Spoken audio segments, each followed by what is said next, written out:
Hello everybody, this is Sophie, and I recently visited my family and was able to collect and bring home a few of my old sketchbooks. And I was honestly pretty surprised to see that my art went from this to where it is now within a few years. And so it's strange because I haven't really felt like my art improved at all.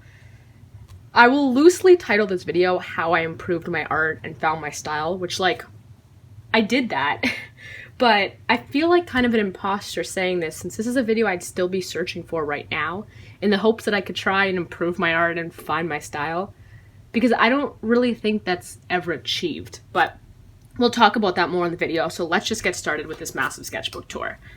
So this is the first sketchbook I had ever completed for personal use, and this was started in May of 2016, so I was 16 years old.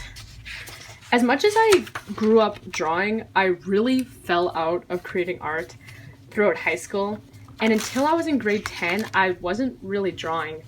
So this sketchbook represents like a beginning or maybe a rebirth of me as an artist. As you can see in these pages, I was really focusing on drawing faces and portraits, because at the time, that's the style I was really into. I followed a lot of people who drew faces and portraits all the time. So actually this piece was my favorite piece I'd ever created at this point. It's a little portrait of Willow Smith from 2016, but a little portrait of Willow Smith. And I mean, if you compare this page with page 1, the improvement is massive. Like, I would look at this piece every single day and be like, wow, I literally plateaued. I'm never gonna create art this good. But now looking back, it's funny because as my skills improved, my taste changed so much, and very rarely are they on the same page. I think my taste improves faster than my skill, and so maybe the reason this piece meant so much to me was because it was the first time my taste and my skills were ever on the same page, and that's so rare when you start out. So how did I get to this point the first time? I mean, you can see the transition here of my art improving. I was really drawing as much as possible. I was posting on Instagram, and I was having people send in photos and I would draw it for free. So anytime you see "draw me" in this book, it's because someone sent in a picture, because that way I'd be drawing faces that weren't just easy faces or faces I wanted to draw. And to be honest, they weren't really flattering. These portraits were not great portraits of people, but each one helped me as an artist, so there's that. I definitely feel like there's a term for what I'm about to describe, but I always thought of it as the biggest loser loss, but my brother's friend apparently calls it Newbie Gains. And that's what we're going to refer to it as. Basically, it's like when you're out of shape and you weigh more, it's really difficult to work out, right? But just slight changes in your life and you can shed weight pretty quickly compared to, if you weren't working out at all. And as you continue working out and get into better shape and start getting closer to your goal weight, it becomes harder and harder and harder to lose weight and harder to see any improvements in skill. It'll feel like your skills have plateaued, even though you have an easier time working out and you've improved so much, but you're making smaller strides and seeing less difference, so it becomes super discouraging. Basically, what I'm getting at with the Newbie Gains is that it really helped me understand how you can improve as an artist and why you never feel like you reach your goal. It really depends on where you are in your artist lifespan. When you're first starting, like I was in this sketchbook, I focused all my attention on just creating, trying to make every portrait more flattering than the last. And the change between the beginning and the end of this sketchbook, once again, this is towards the end and this is the beginning, the change is massive. So I guess phase 1 of improving, if you are a beginning artist, even though it might be hard to create when you feel like your skills are lagging so far behind your taste, it comes to creating just as much as possible, but focusing on improving basic skill. I guess for me, it was making someone's face more and more flattering every time, So I wasn't just improving every day without a goal. I was drawing a face and seeing my skills improve as I got closer to what a face really looked like, if that makes any sense at all. So these are just some loose pages that were done at the time because I really was drawing a lot, and I didn't keep all these loose pages, but I tried to keep as many as possible. And you know, like, these aren't beautiful, they aren't perfect, but they're so much better than it was at the beginning. And even like little things like this was another one of these draw me's that somebody was asking me to do. And this is try 1 and this is try 2. I mean, they're not beautiful still, but this, compared to this, doesn't even, like, it's just a few years how much improvement. It's pretty impressive.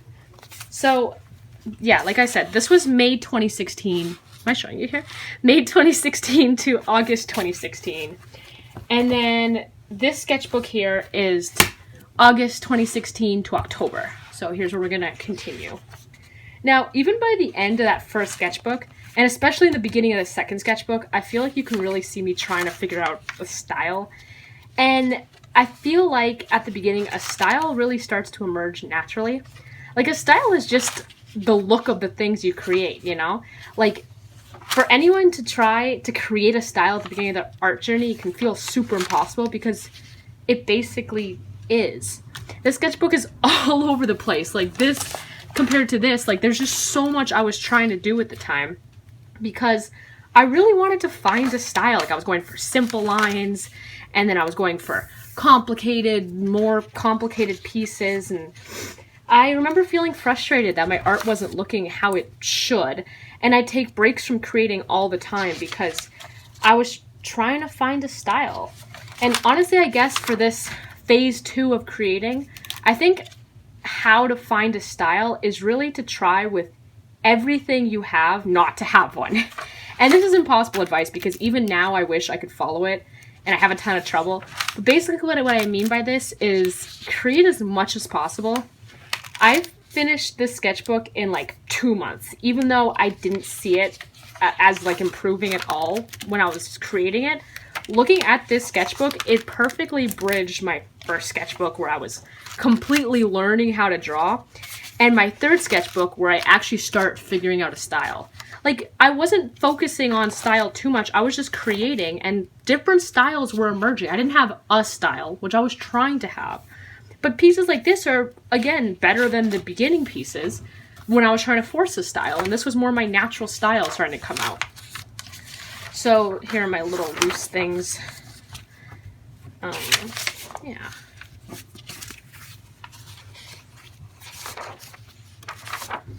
Anywho. Alright, so that is my second sketchbook. Alright, this is my third sketchbook, and this is from October 2016 to August 2017. And to be honest with you, this sketchbook took me 8 months to complete because I took so long to start creating pieces that made me feel as good as that Willow Smith portrait did that very first time. Like, I really did not like these first pages at all. Like, none of them. I had so many pages in here that I hated at the time. And I was watching so much YouTube videos of artists that I really liked, and I was comparing myself so much to them. And I feel like, I don't know, I was just trying so hard to create pieces I liked, when really I should have just been trying to create. And so I think what I learned is that the only thing that really, like, I don't know, got me out of the cycle of hating my art was just creating until I created a piece that I liked, which was this one. Well, the rest of this sketchbook isn't perfect. So many of these pieces I look back at today and I still like, which I don't have with that Willow Smith piece. You know, like, I still like this piece. I still like a lot of the pieces in this sketchbook, which is a lot to say because this was the first sketchbook that I feel this with all the other ones we've looked at, that I really do like. I guess what I'm saying is that I took my time to get my skills to a place, you know, where I could create art, where I could create art that I liked. And with this sketchbook, I just let those skills fall into place so I could just create and not focus on, I don't know, focus on improving anymore. Like you're always improving, but if you don't have to, how am I doing this? If you don't have to focus on improving, it's quite a lot easier. Do you know what I mean? The sketchbook is completely upside down now. I don't know how I drew in this. I guess what I'm saying though is that phase 3 of trying to improve as an artist is really just to create until you manage to create something that feels, I'm having some trouble here. Oh, it's because it's glued together. Sorry.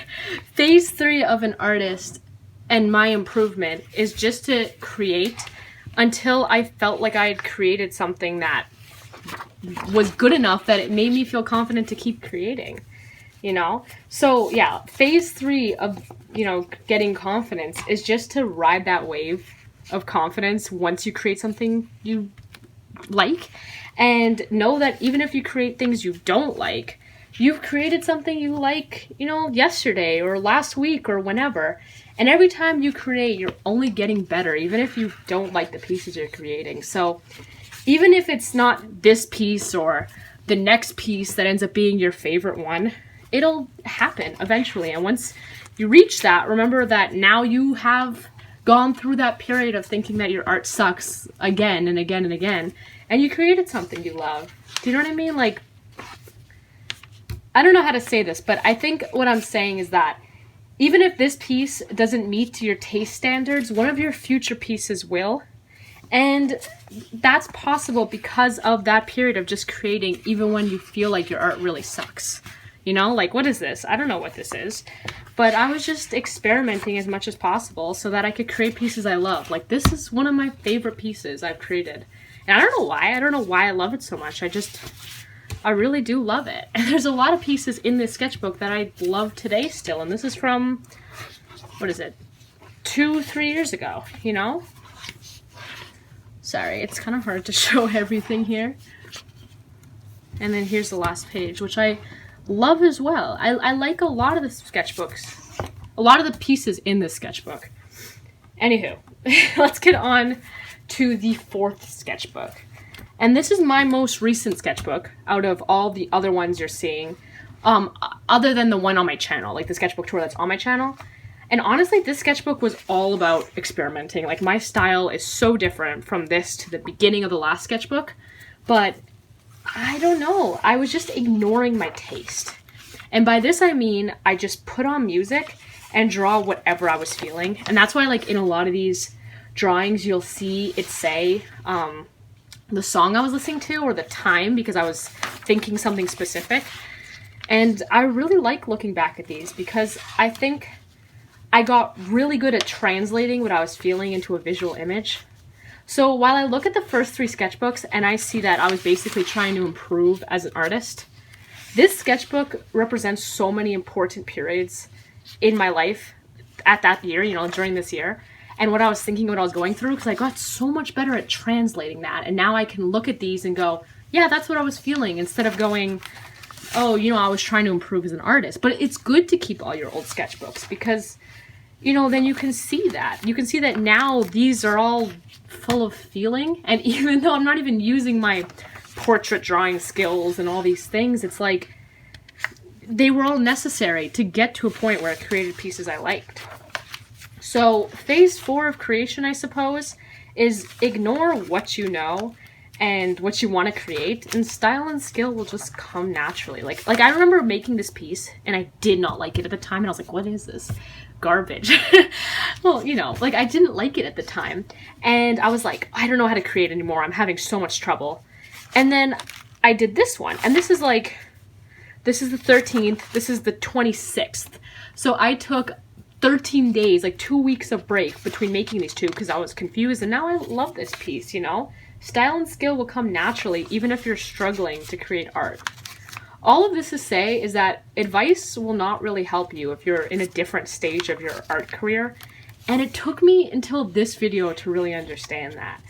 When I look up how to improve as an artist, you know, like on YouTube, and they tell me to practice basic skills, like, I could do that every day. right now and improve my skills, but I won't see an improvement in my art and what I'm trying to create because I already have improved my basic skills a lot. You know, like, it'll help. It always helps to improve basic skills, but I guess what I'm saying is that that's not going to help me because I'm past that phase 1 development. So sure, it can feel like improvement is slow or non-existent once you get to phase 4 of creating, but keeping a sketchbook is the easiest way to prove to yourself that you are continuing to improve and that couldn't be further from the truth. Anywho, I've been really slacking on creating in my sketchbook right now, and as you all know, I've been slacking on creating videos. So I'm back and I'm gonna try to push my creativity and really start creating, because if I'm not happy with my art right now, I know, though it seems like I need to remind myself this over and over and over all the time, that all it takes to get past this point is to create until I create something that I love.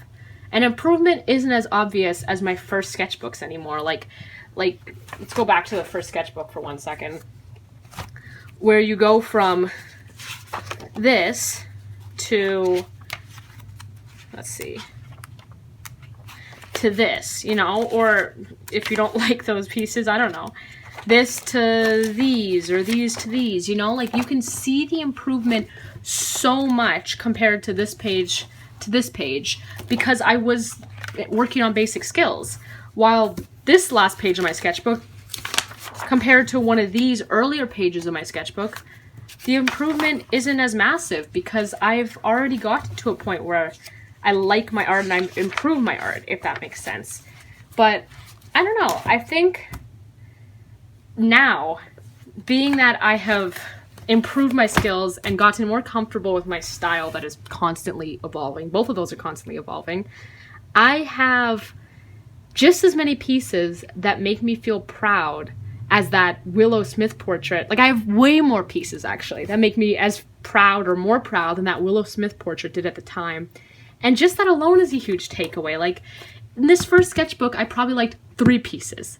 And in this sketchbook, maybe 5. And in this one, maybe 10. And in this one, if there's 20 pages, I probably like 18. Like, I got closer and closer to every page being something that I like. So I don't know if I don't know if this was the most coherent video, but I guess what I'm saying is that stage 1 of creating as an artist is to just create as much as you can and practice those basic skills, which is what you're always going to see people tell you. But if you're not at stage 1, that's not going to help you as much. Stage 1 of creating would be to just create as much as possible and improve those basic skills. Phase 2 of creating is to not worry about having a style. Like, do as much as you can as possible to not worry about having a style, because then you will develop one just by creating in general. And then phase 3 is to create even more until you create something that feels right. Because at this point, your taste will have improved and your style will have improved to a place that you can get really down on yourself if you don't create something that meets it. And so just create, and eventually you make that one good piece. And remember, when you make that one good piece, that you went through days of hating your art. And so if you go through more days of hating your art, you'll make that one good piece one more time. And then I think phase 4 is ignore what you know now that you have your basic skills. And you will continue to improve your style and skills as you draw. So phase 2, 3, and 4 all feel pretty similar, to be honest with you. I guess phase 1 is just learn your skills, and every other phase is draw as much as you can and ignore style, because you'll create things you like eventually. I don't know. Thank you so much once again for listening to my ramblings. I have some really exciting videos planned. I guess I always say this, but I'm actually going to get back into creating on this channel. So if you're wondering why I wasn't posting, I kind of covered it in my last video, but I'm back now. So you'll hear from me very soon on this channel. Thank you for watching. Bye-bye.